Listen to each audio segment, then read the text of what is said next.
যা নিত্য তাই হলো সত্য। তিনি কাল যেমন ছিলেন আজও তেমন আছেন, আর আগামী কালও তেমনই থাকবেন। 100 বছর আগে যেমন ছিলেন আজও তেমন আছেন, আর 100 বছর পরেও তেমনই থাকবেন।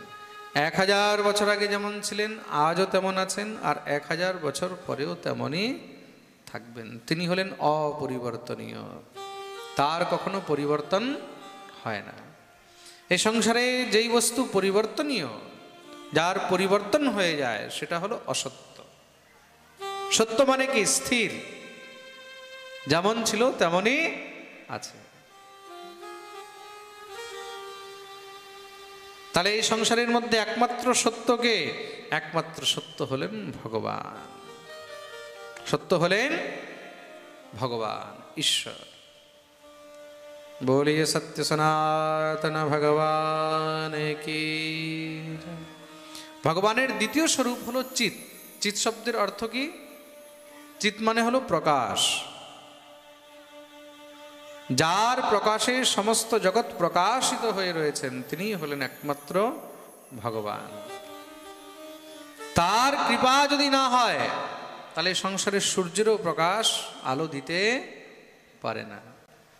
তার কৃপা না হলে মানুষ চোখ থেকেও দেখতে পায় না।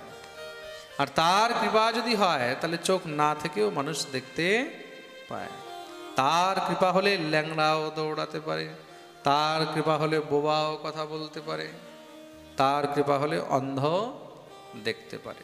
মূকং করোতি বাচালং পঙ্গুম লঙ্ঘয়তে গিরিম यत्कृपातमहं वन्दे परमानन्दमाधवम्।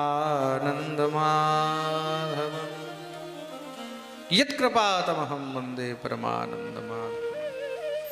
যার উপরে তার কৃপা হয়, সেই কৃপা দৃষ্টি লাভ করে জীব চোখ না থেকেও দেখতে পারে, পা না থাকলেও দৌড়াতে পারে। সবকিছু তার কৃপায় সম্ভব। তার জন্য একমাত্র তিনিই হলেন প্রকাশ। এই সংসারের মধ্যে প্রত্যেকটি জীবের ভিতরে যে বল রয়েছে, যে আলো রয়েছে, সেই আলো, সেই বল অন্য কেউ নয়, তিনি হলেন স্বয়ং ভগবান। আর ভগবানের তৃতীয় স্বরূপ হলো আনন্দ।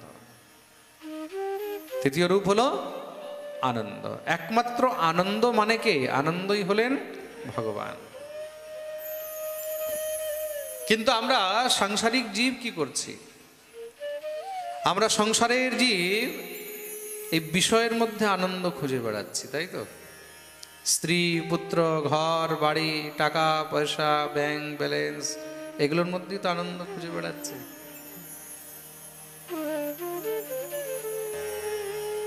খুব সুন্দর মহারাজ ছেলেকে লেখাপড়া করিয়েছে, খুব টাকা খরচ করেছে, ছেলে ইঞ্জিনিয়ার ডাক্তার হয়েছে। বলে কেমন হলো? বলে খুব আনন্দ হয়েছে। ছেলে পড়ে আছে কোথায়? বলে গুজরাট। ছেলে পড়ে আছে কোথায়? বলে আমেরিকা। বলে কোথায়? বলে ব্যাঙ্গালোর। বলে বাবা আনন্দ কোথায়? বলে আনন্দ তো এখন ঘুরে বেড়াচ্ছে। বৃদ্ধ মাতা পিতা ঘরে রয়েছে, তাদেরকে দেখার জন্য পর্যন্ত লোক নেই। পুত্র জন্ম হয়েছিল, খুব আনন্দ করেছিল, লেখাপড়া করিয়েছে, খুব পয়সা খরচ করেছে, খুব আনন্দ। কিন্তু আজকে দেখার জন্য সেই সন্তান কাছে নেই। খুব ধুমধাম করে ছেলের বিয়ে দিয়েছে, বলে কেমন হলো? বলে খুব আনন্দ হয়েছে। 2 মাস পরেই মহারাজ শাশুড়ি বউ ঝগড়া লেগেছে, বউ চলে গেছে থানায়।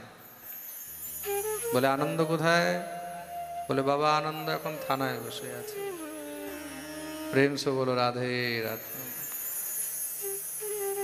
খুব সুন্দর ঘর বানিয়েছে, বাড়ি বানিয়েছে, হঠাৎ করে একটু ভূমিকম্পন হয়েছে, দেখতেই দেখতে সব মাটিতে মিশে গেল। বলে আনন্দ কোথায়? বলে আনন্দ মাটিতে মিশে গেছে। এই সংসারের আনন্দ হলো অস্থায়ী। এটা আজ আছে, কাল থাকবে না। কিন্তু সেই শ্রী রাধা গোবিন্দের চরণাশ্রয়ের আনন্দ হলো চিরস্থায়ী। সেটা কালও ছিল, আজও আছে, আর অন্তিম শ্বাস পর্যন্ত থাকবে। যেমন ছিল তেমনই আছে, আর তেমনই থাকবে। প্রেম সে বলো রাধে রাধে। সুতরাং এই সংসারে আনন্দ একমাত্র কোথায় আছে? আনন্দ শুধু রাধা গোবিন্দের শ্রীচরণে রয়েছে। একমাত্র ভগবানই হলেন আনন্দ। আর যেখানে যেখানে ভগবান যান সেখানে শুধু আনন্দই হয়। ভগবান রাজা দশরথের ঘরে এসেছেন, আনন্দ হয়েছে।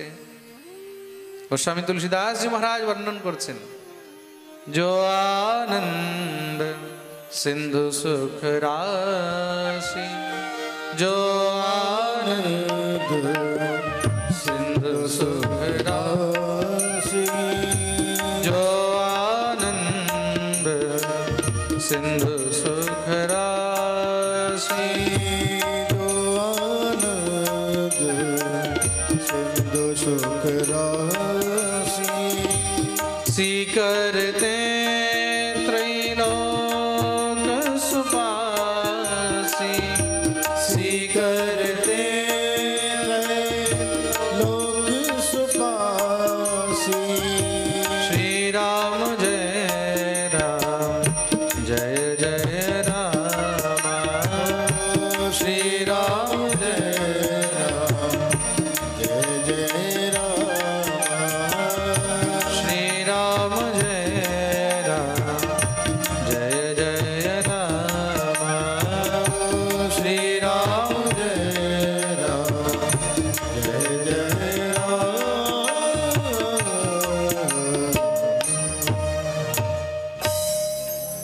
जो आनंद सिंधु सुख राशि, से करते त्रैलोक सुपास।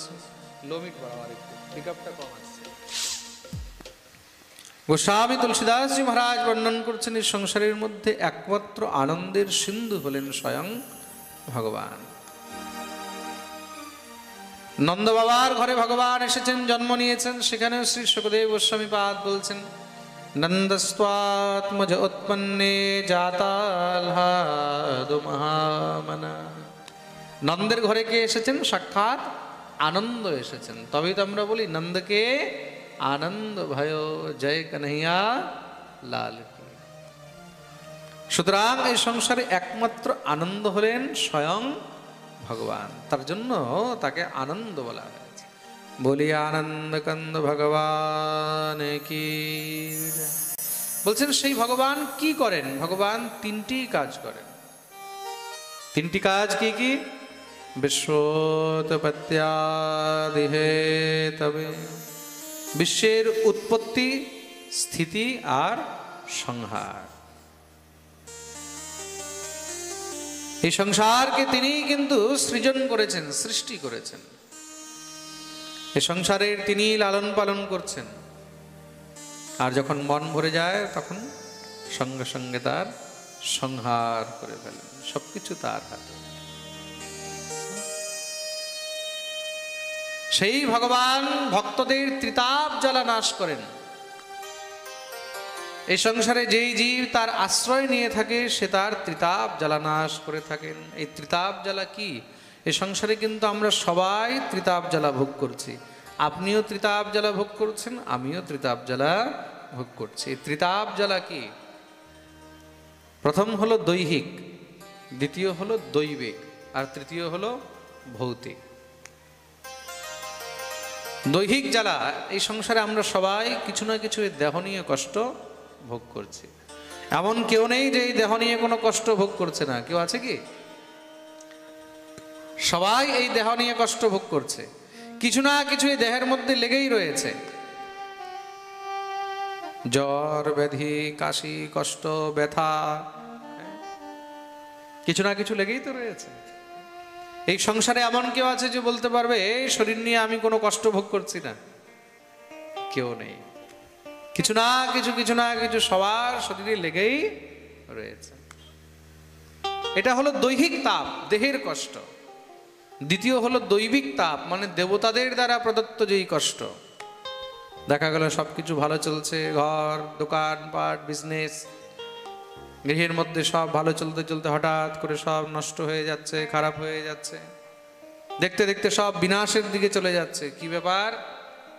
দেখা গেল কোনো মহারাজ জ্যোতিষীকে দেখানো হলো, বলে তোমার উপর এখন রাহুর দশা চলছে, শনির মহাদশা চলছে, কেতুর দশা চলছে, মঙ্গলের দশা চলছে, তাই তো? তার মানে কি দৈবাধীনম জগৎ সর্ব, এই সমস্ত জগৎ দেবতাদের অধীন। এই সংসারের মধ্যে যেই জীব জন্মগ্রহণ করে তাকে দেবতাদের তাপ, দেব প্রকোপ সহ্য করতে হয়। প্রেম সে বলো রাধে রাধে। এটা হলো দৈবিক তাপ। আর তৃতীয় হলো ভৌতিক তাপ। এই সংসার থেকে আমরা যেই কষ্ট ভোগ করছি, কখনো অতিবৃষ্টি, কখনো অনাবৃষ্টি, কখনো অতি শীত, কখনো অতি গরম, তাতেও তো কষ্ট হচ্ছে। হ্যাঁ, একটু গরম পড়লেই ওরে বাবা কত গরম পড়েছে, তাড়াতাড়ি এবার কুলার চালাও, এসি চালাও, ফ্যান চালাও। শীত আতপ তাপ বরিশন, বেশি শীত হয়ে যাচ্ছে সেটাও সহ্য হচ্ছে না, তাড়াতাড়ি কম্বল বের করো, সোয়েটার বের করো, তাই তো? হ্যাঁ, তো সবসময় আমরা কিছু না কিছু তাপ সহ্য করেই যাচ্ছি। কখনো বন্যা, কখনো ভূমিকম্প, কখনো কিছু কিছু না কিছু লেগেই রয়েছে। এই সংসারের মধ্যে প্রত্যেকটি জীব কিন্তু ত্রিতাপ জ্বালা ভোগ করেই চলেছে।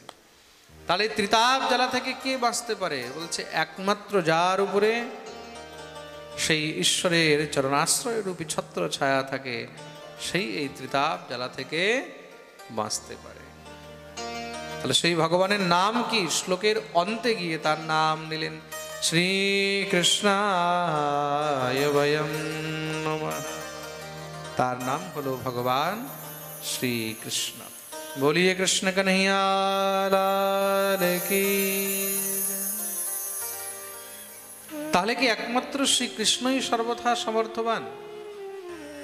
শ্রীকৃষ্ণই কি বলবান? এখানে গোস্বামীগণ বলছেন নিশ্চয়ই শ্রীকৃষ্ণ পূর্ণ সমর্থবান, পূর্ণ বলবান। কিন্তু পূর্ণ কখন? যখন কৃষ্ণের সঙ্গে শ্রী যুক্ত রয়েছে। শ্রী মানে কে? শ্রী মানে হলেন শ্রীমতী রাধা রানী। সাক্ষাৎ শ্রীজি যেখানে বিদ্যমান রয়েছেন সেখানেই কিন্তু গোবিন্দের পূর্ণতা রয়েছে। ভগবান পূর্ণেন্দু, ভগবান হলেন পূর্ণ কুশল যুক্ত, পূর্ণ বলবান।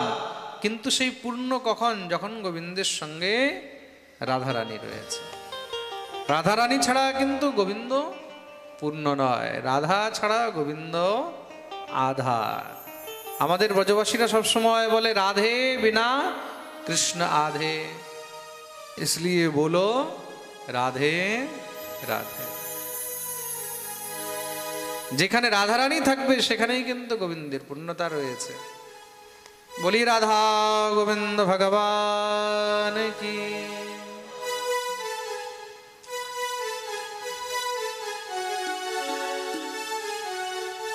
তাহলে রাধারানী ছাড়া যেখানে গোবিন্দ পূর্ণ নেই, তাহলে রাধারানী ছাড়া এই সংসারের মধ্যে কোনো কথাও পূর্ণ হতে পারে না।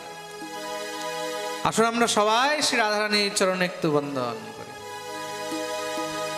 ও রাধারানী মহারানী, রাধারানী মহারানী কৃপা করো না, কৃপা করে বৃন্দাবনে নিয়ে চলো না।